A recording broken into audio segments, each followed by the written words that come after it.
Баршаңызға қайырлы күн.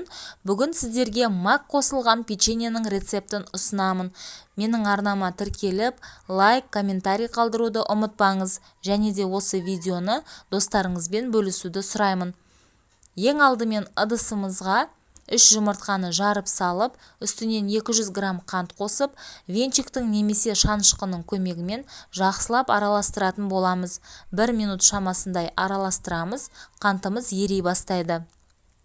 Дүкеннен құрамы белгісіз печеньелерді алғанша, үйде осындай таза құраммен сенімді печенье дайындап көріңіздер.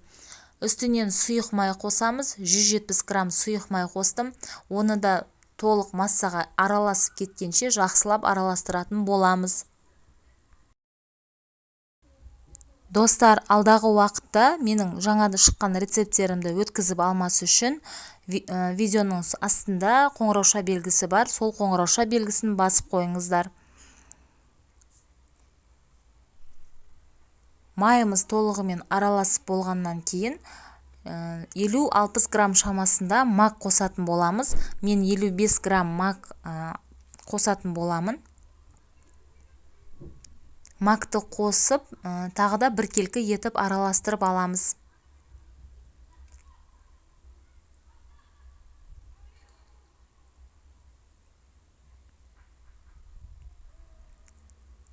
Електен өткен ұнымызды қосамыз. Бұл жерде менде 580 грамм ұн. Үстінен 1 ас қасық жүгері крахмалын қостым. Сізде жүгері крахмалы болмаса, картоп крахмалын қолдансаңыз да болады. 1 ас қасық крахмалды қосып, жақсылап араластырып, қамырымызды илейміз. Бұл уақытта пешімізді қыздырып қоямыз. Пешіміз 180 градуста қызып тұруы қажет. Қамырымыз осындай жұмсақ болып шықты.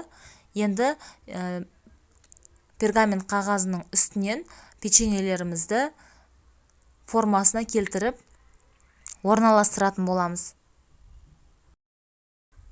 Осылай домалақ етіп пісірсеңіз де болады, немесе шанышқының, стаканның көмегімен бетіне узорлар, яғни әсемдесеңіз болады, узорлар салып әсемдесеңіз болады.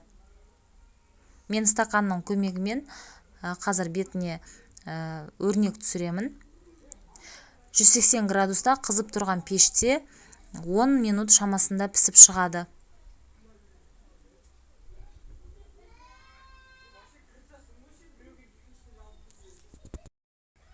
Сұрақтарыңыз бар болса, комментарийге қалдырсаңыздар болады.